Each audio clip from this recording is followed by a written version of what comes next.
Assalamualaikum warahmatullahi wabarakatuh.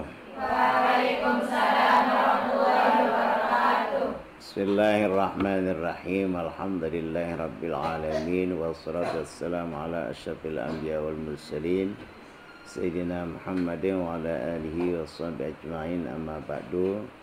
Rabbi syrah li sadri wa yassir li amri wahlul 'uqdatam min lisani yafqahu qawli. Subhanaka la ilma lana illa ma 'allamtana innaka antal alimul hakim. La haula wala quwata illa billahil aliyyil azim. Anak-anakku sekalian, para santriwati dan santriwan yang saya sayangi, pertama mari kita ucapkan syukur alhamdulillah kehadirat Allah Subhanahu wa taala, di mana pada malam Rabu ini dengan berkat inayahnya kita semua dianugerahi nikmat kesehatan dan kesempatan sehingga dapat kembali bermuajahah sekaligus bersilaturahmi dalam rangka kita mengikuti acara pengajian rutin kita yang kita lakukan secara berkala setiap malam Rabu. Salat masalam mari kita layangkan kepada junjungan alam Nabi besar kita Muhammad sallallahu alaihi wasallam. Sebagai biasa, untuk berkahnya pengajian kita ini, marilah kita awali dengan sama-sama membaca basmalah. Bismillahirrahmanirrahim. Anak-anak sekalian, sekarang kita sudah memasuki bulan Rabiul Awal, tanggal 2 1444 Hijriah. Tentu di dalam bulan ini kita memperingati peringatan Maulid Nabi besar kita Muhammad. Anak-anak sekalian,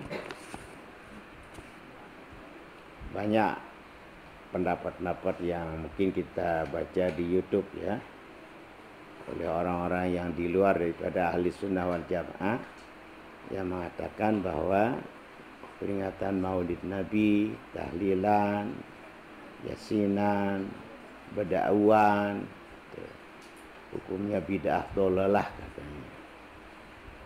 Nah, bagi kita ahli sunnah wal jamaah adalah bukan dhalalah tapi hasanah. Kenapa kita mengatakan begitu? Untuk diketahui anak-anak, bid'ah itu bukan hukum. Bid'ah itu adalah objek hukum. Kalau yang hukum itu hanya 5 itu. Wajib, sunnah, makruh, mubah, dan haram. Ini namanya hukum. Jadi bid'ah bukan hukum. Bid'ah adalah objek hukum. Sama dengan yang lain-lain. Seperti sholat, puasa, zakat, haji, itu bukan hukum, tapi objek hukum. Itu dimaklumi. Karena dia objek hukum, sehingga banyak pendapat ulama itu, terutama tentang peringatan Maulid Nabi besar Muhammad SAW. Bagi kita ahli sunnah wal jamaah, maulid itu hukumnya bid'ah hasanah, yaitu bid'ah yang mendatangkan pahala. Nah, karena dia objek hukum, maka hukumnya dibagi gitu. Sama dengan sholat, hukumnya juga dibagi, ada yang wajib, ada yang sunnah. Puasa misalnya dibagi hukumnya, ada yang wajib, ada yang sunnah. Sedekah ada yang wajib, ada yang sunnah itu. Nah, demikian juga dengan bid'ah, karena dia bukan hukum, maka masuk di dalam objek hukum. Ulama membagi hukumnya menjadi 2.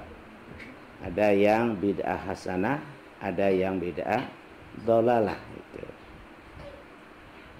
Diperluas lagi, ada menjadi 5 hukum itu. Bid'ah itu menjadi 5 hukum.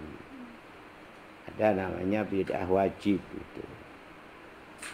Manakala dihubungkan dia dengan dalil wajib gitu. Misalnya bid'ah wajib itu seperti belajar ilmu Arabia, belajar ilmu nahwu, belajar ilmu saraf, belajar ilmu balaghah. Dalam ilmu balaghah itu ada 3 itu. Ada ilmu bayan, ilmu ma'ani, dan ilmu badi. Itu di zaman Nabi tidak pernah dicontohkan itu.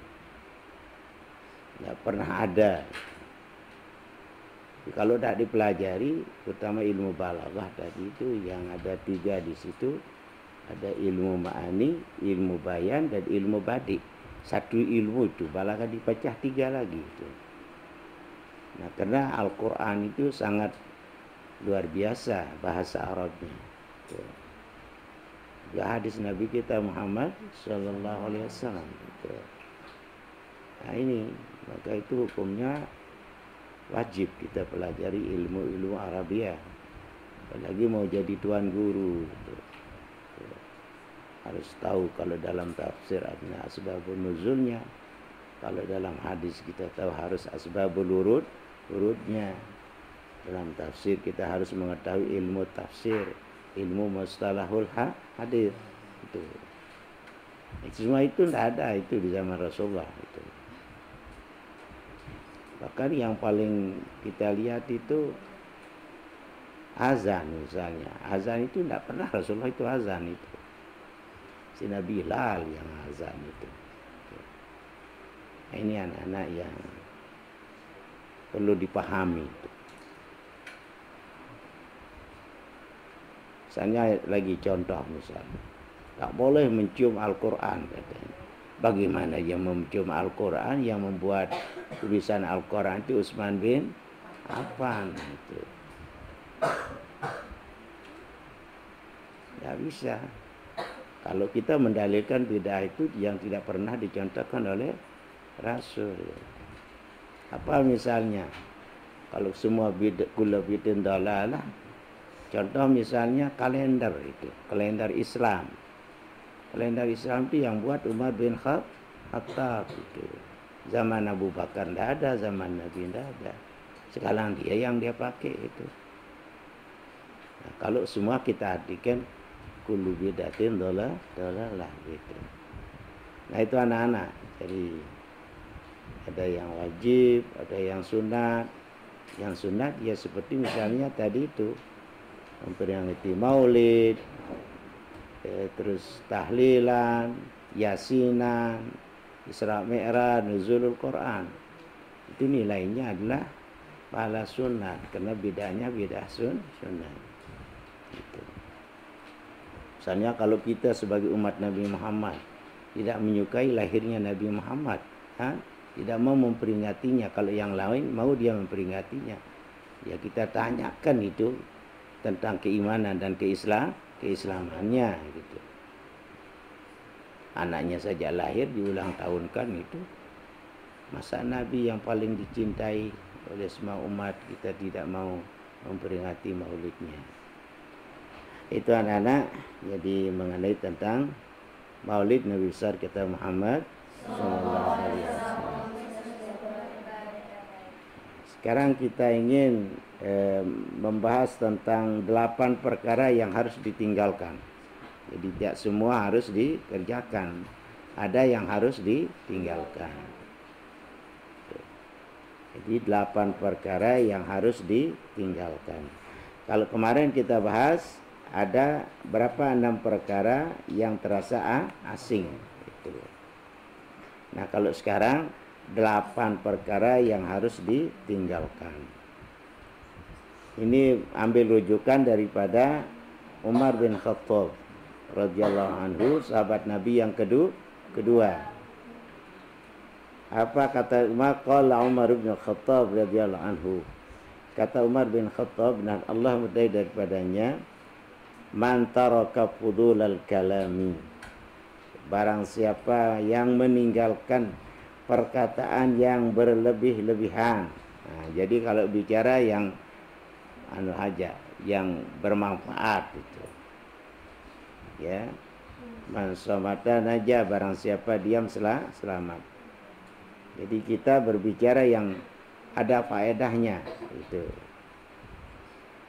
Nah, barang siapa meninggalkan perkataan yang berlebih-lebihan, munihal hikmatan, maka ia akan diberikan hikmah. Apa itu hikmah?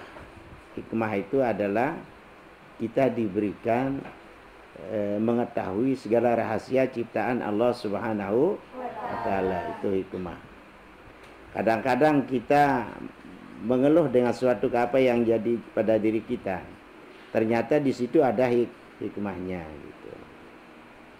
Saya contohkan anak-anak yang namanya hikmah. Ada dulu konon seorang raja Islam itu ya, punya wazir. Kalau sekarang anak namanya menteri anak.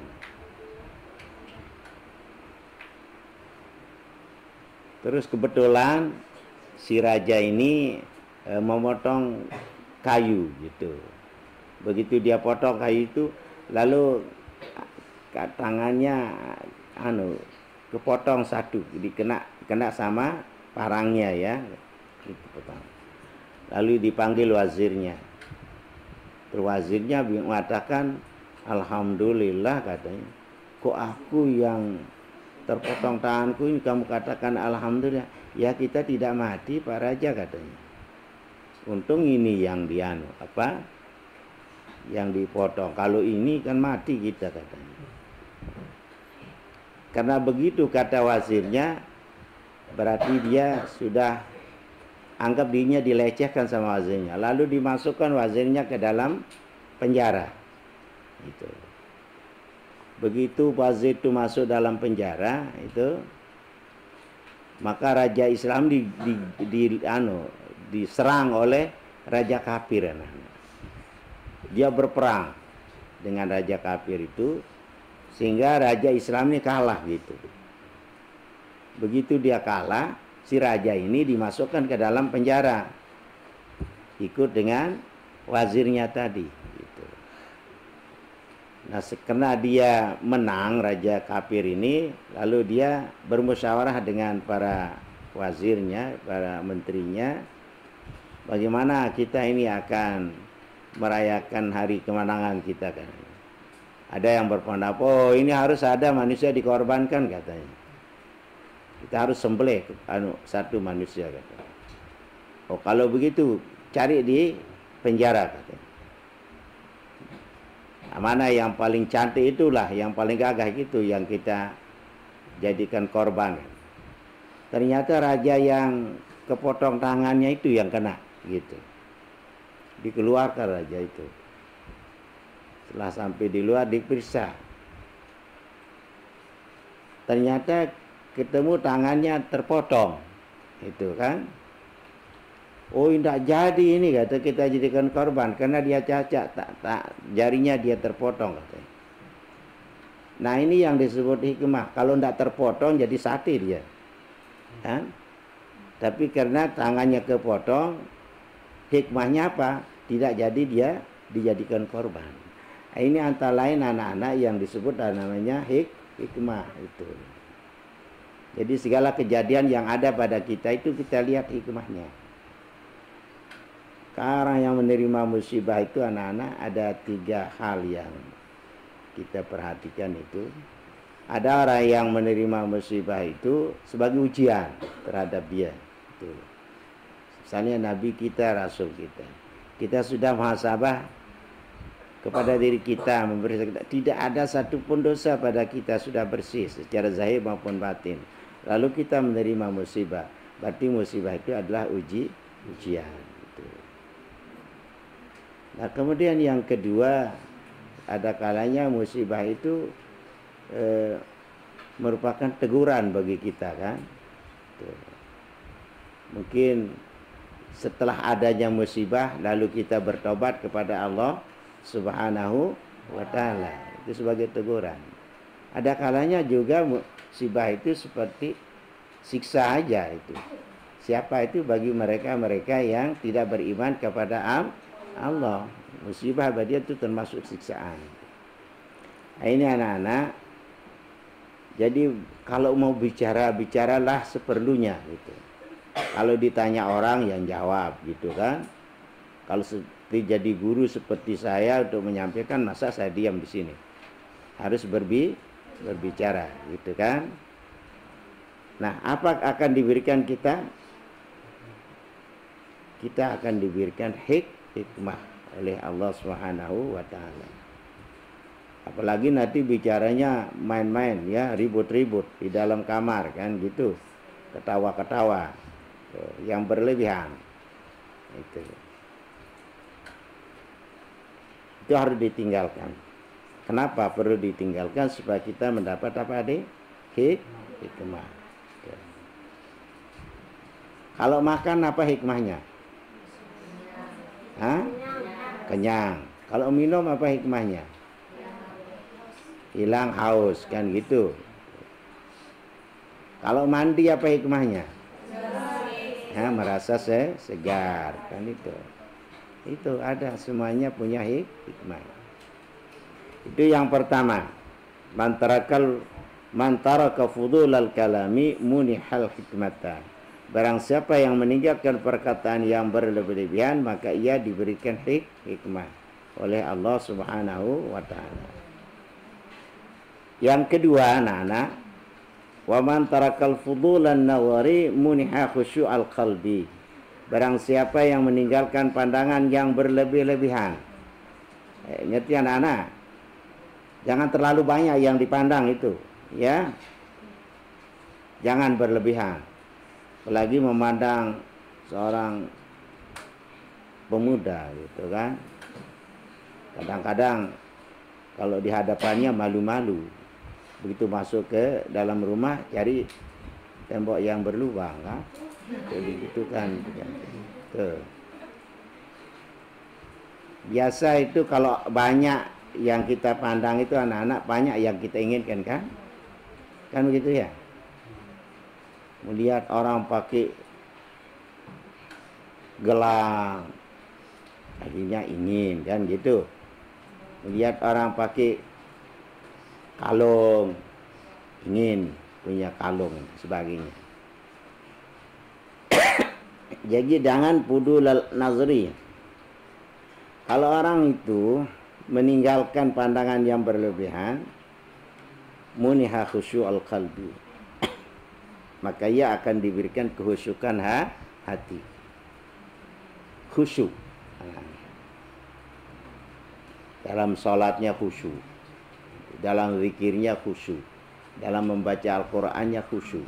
Kalau tidak khusyuk itu mungkin terlalu banyak yang dilihat itu. Terlalu banyak kesana kesininya. Apalagi nanti ada seorang laki-laki tampan, wow. Yang laki juga demikian itu. Lagi laki-laki, wow, itu dia tidak mau lihat orang pipinya bersih. Nah, jadi kesimpulannya anak-anak, kenapa orang tidak bisa khusyuk hatinya itu disebabkan dia terlalu memandang pandangannya terlalu berlebihan. Kalau jalan itu jangan itu kayak apa itu, barong tengkok ya. Pandang tinggi. Lagi dia bajunya baru ya. Dulu saya lihat tuh anak-anak waktu ngantar haji itu kan ke Rembige dulu, kita jalan kaki. Ada seorang perempuan itu mungkin bajunya tumben dipakai gitu.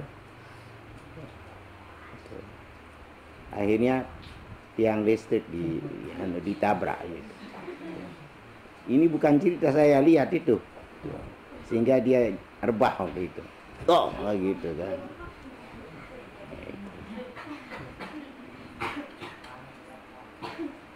Ya, Jadi jangan terlalu banyak dipandang ya. Tinggalkan fudulun nazari. Boleh seboleh itu, tapi jangan berlebihan.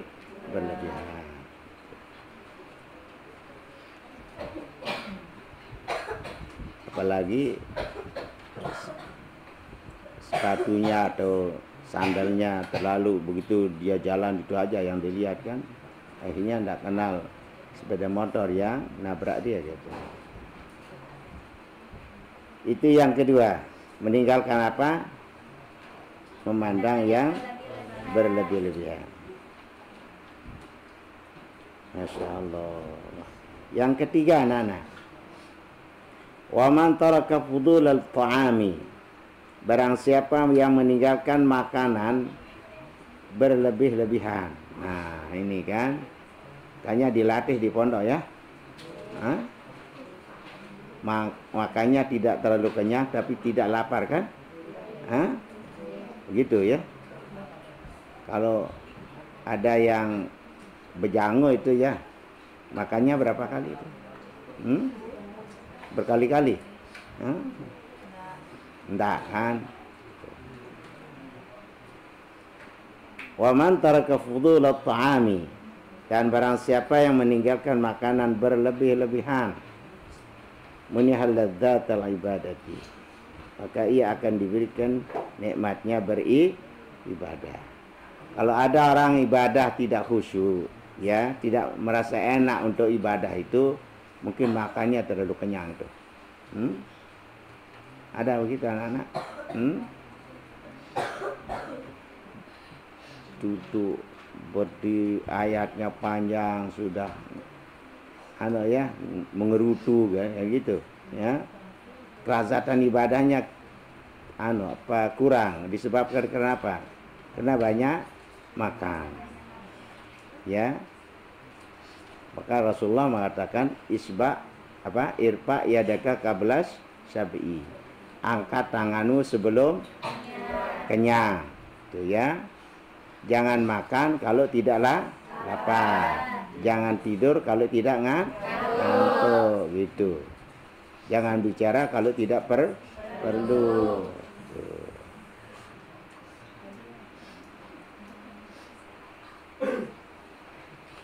Ada yang kalau sholat rasanya enak, enak sholat ya. Rasanya enak kalau sholat. Enak betul pendane. Kenapa banyak yang masbuk? Kalau memang enak sholatnya kan tidak ada yang masbuk.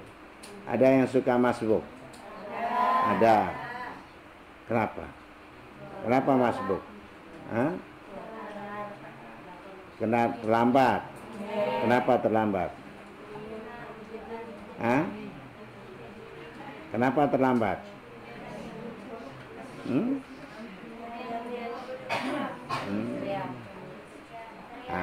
Bagaimana? Sampai kata sekarang ada orang bagi uang pada jam itu, ada yang terlambat kira-kira? Mana lebih penting sholatnya dengan uang?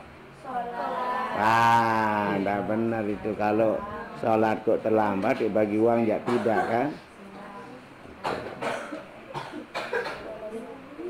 Yang keberapa itu? Sekarang yang keberapa? Wa man taraka fudul ad-dhahiki. Wa man taraka fudul ad-dhahiki. Barang siapa meninggalkan tertawa yang berlebih-lebihan. Itu ya. Yang maksudnya tertawa lebih-lebihan itu sampai keluar suaranya besar-besar, itu berlebihan. Kalau kemos itu sunat itu, ya. Al-basa satu sunnatun. Tersenyum itu sunat. Gitu ya. Itu namanya berlebih. Bahkan ada yang tertawa sampai keluar kentutnya itu.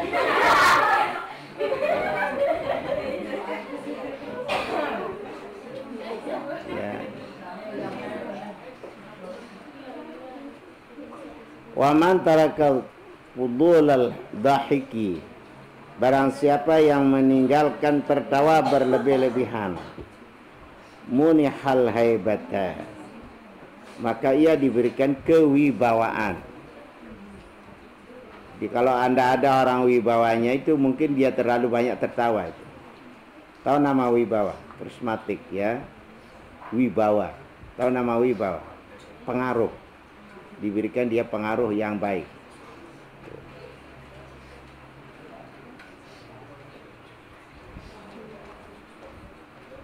Itu yang keberapa itu? Waman taraka fudura dhahiki munihal haibata. Barang siapa meninggalkan tertawa yang berlebih-lebihan, maka ia diberi kewibawaan, pengaruh. Lagi jadi pemimpin atau tidak ada wibawanya, susah itu. Manggil orang tidak mau datang, ajak orang tidak mau datang, susah itu, tidak punya wibawa. Kalau pemimpin nanti harus punya apa? Wibawa. Kalau dalam bahasa Arab namanya hebah. Yang kelima, waman tarakal mizah munihal baha. Barang siapa yang meninggalkan senda gurau yang berlebih-lebihan, maka dia akan diberikan kehormatan. Jadi kalau mau main-main itu jangan berlebih-lebihan.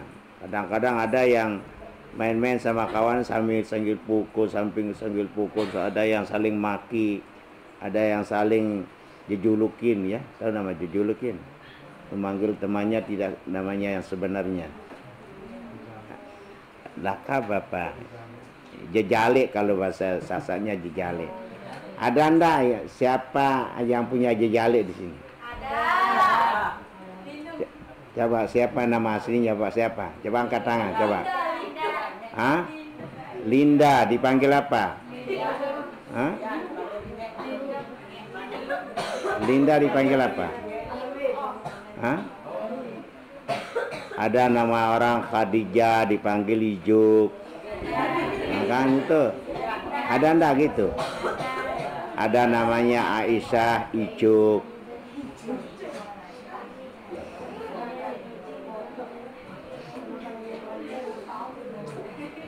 Bahkan jauh daripada nama aslinya itu kan digitukan orangnya. Tidak boleh jujur mengatakan orang ya. Misalnya namanya Hafsah tapi kebetulan pipinya agak besaran. Kemana dangkem gitu ya, tidak boleh itu. Karena akhirnya senda guraunya itu namanya berlebihan. Ya. Ada yang punya jejulukan atau jejalik itu ada? Dipanggil nama aslinya atau dipanggil apa? Tapi tidak marah dia ya. Hah? Ada karena gombo, ada namanya gombo itu kan. Gitu. Yang laki begitu juga ya. Gitu. Ya. Wala tanabazu bil alqab dalam Al-Quran. Jangan suka memberikan jejulukan yang tidak baik. Kalau yang baik boleh, ya. Yang jelek.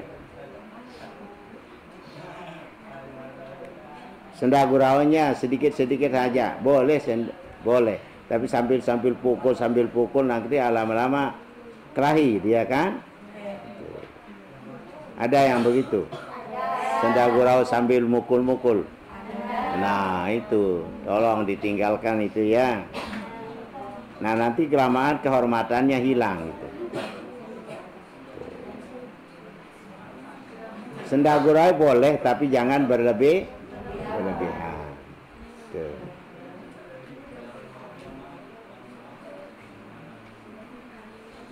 Yang keberapa itu? Kelima. Kemudian yang keenam, waman tarakahu bad dunya. Barang siapa yang meninggalkan kecintaan kepada dunia. Itu. Ya, cinta dunia boleh tapi jangan berlebihan, ya.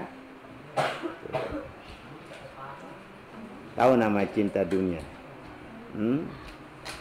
Kadang orang, kenapa dia cinta dunia? Karena dia tidak tahu. Misalnya kita contohkan begini, ada jajah apa namanya itu yang bulat itu, yang di baulu apa? Bolu atau bolu? Bolu ya, bolu. Nah, kalau kamu lihat baulunya, terus ada gulanya, ada susunya, ada apanya ada?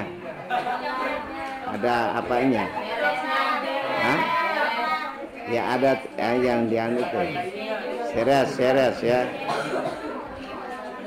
Pasti kamu suka ya? Pasti suka kan? Karena kamu lihat enaknya kan?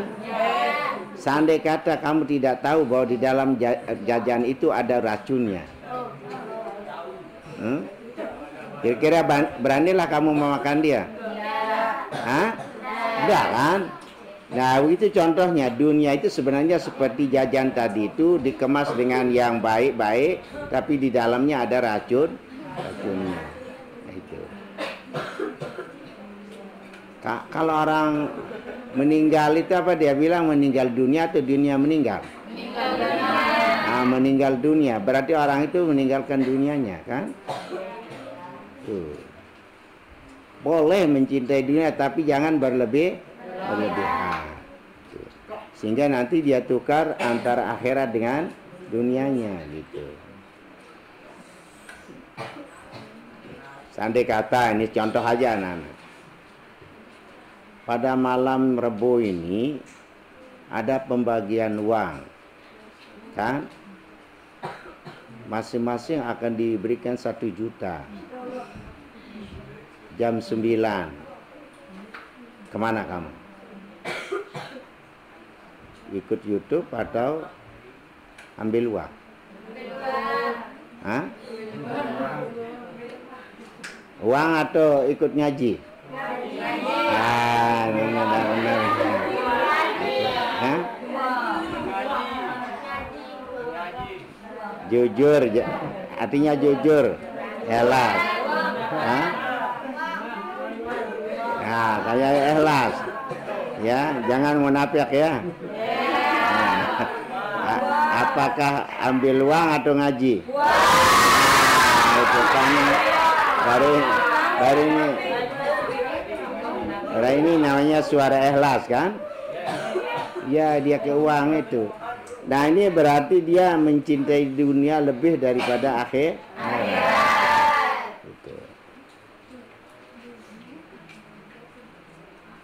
Kalau uang yang 1 juta itu tidak seberapa, tapi kalau ngaji 1 jam itu luar biasa pahalanya.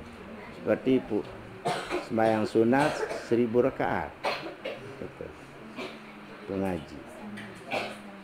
Cuma tidak kelihatan sekarang itu. Nah, bagaimana itu anak-anak? Barang siapa meninggalkan kecintaan kepada dunia yang berlebihan, muniha hubbal akhirah, maka dia akan diberikan kecintaan terhadap akhirat. Itu. Ya, termasuk kamu ini orang cinta akhirat itu. Siap meninggalkan bapak, siap meninggalkan ibu, siap meninggalkan saudara, siap meninggalkan juga yang paling dicintai ya. Hah? Ditinggalkan apa enggak? Ya, itu kan. Asal jangan mencari di sini ya. Oke. Nah, itu berarti kamu sudah lebih mengutamakan dunia kebanding enggak sedikit tuh kan yang masuk yang aliyah itu 3 tahun kan di sini. 3 tahun kan? Terus yang sanawiyah berapa tahun? 6 tahun kan? Tuh. Siapa yang 6 tahun di sini? Ada yang 6 tahun? Coba angkat tangan. Yang sudah 6 tahun? Ada yang sudah 6 tahun? Masih kurang kan? Tapi masuk 6 kan? Yang kelas 3 sekarang di MA itu berarti sudah 6 tahun mulai dari sanawiyah. Nah, itu anak-anak. Kan Al-Quran sudah mengajarkan itu. Walal akhiratu khairun wa ab. Oh. Akhirat itu lebih baik lagi kekal. Kalau di dunia ini kan cuma sementara aja kita nanti. Tidak lama di dunia. Mungkin orang yang paling lama umurnya sampai 80 atau 9 tahun. Mungkin kalau sudah 100 tahun itu jarang dia terjadi. Umur Ghalib itu 63 tahun seperti Nabi kita Muhammad SAW. Itu yang keberapa itu anak? Kemudian yang ketujuh.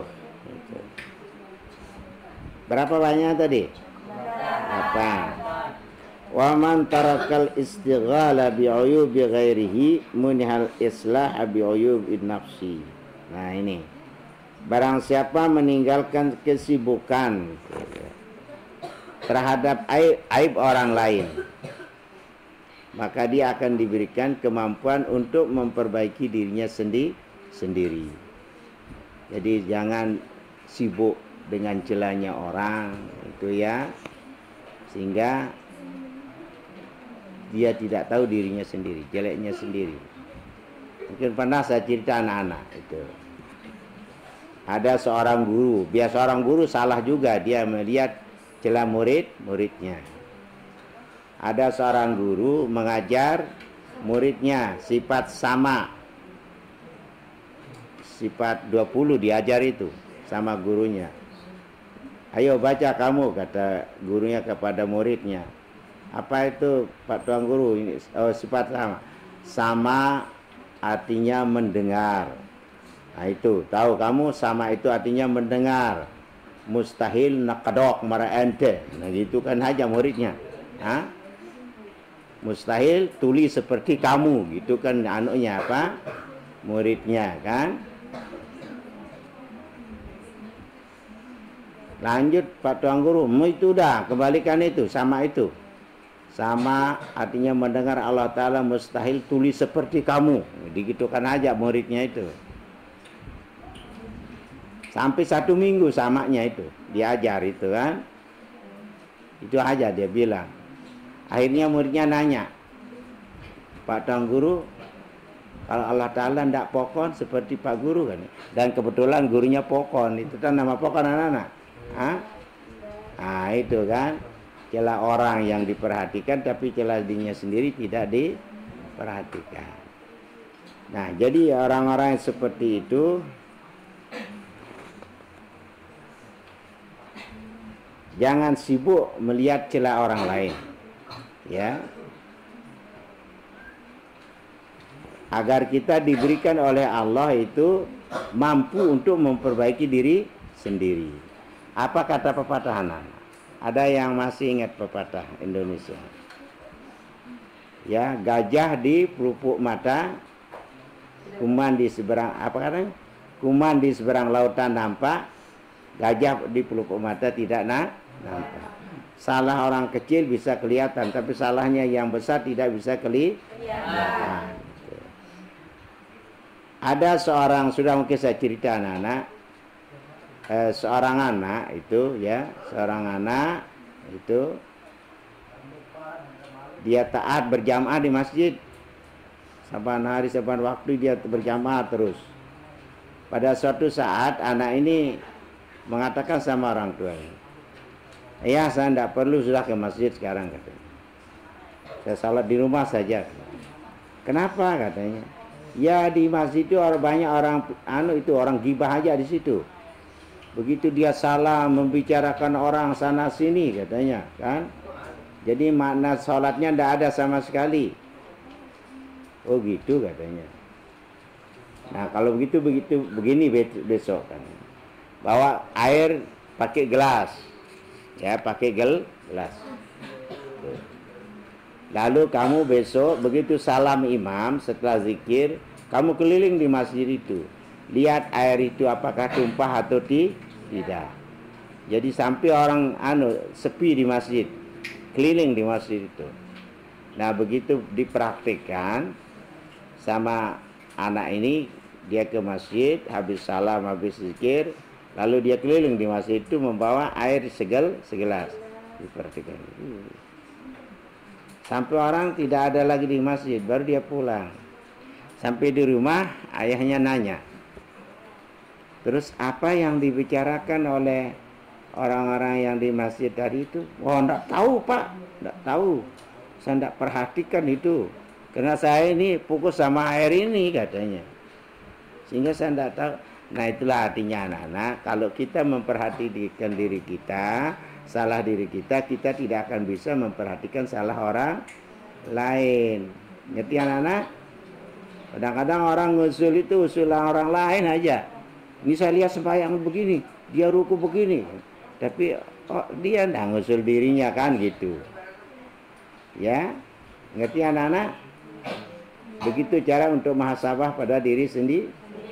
Hasibu anfusakum qabla an tuhasabu. Hitung dirimu sebelum dihitung oleh orang lain. Jangan terlalu sibuk dengan kesalahan orang lain. Padahal kita kerang tetepong, tahu deh.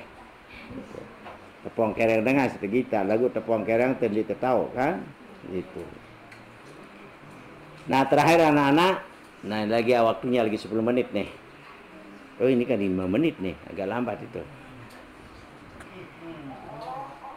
Yang terakhir, yang ke-8, waman tarakat tajassusa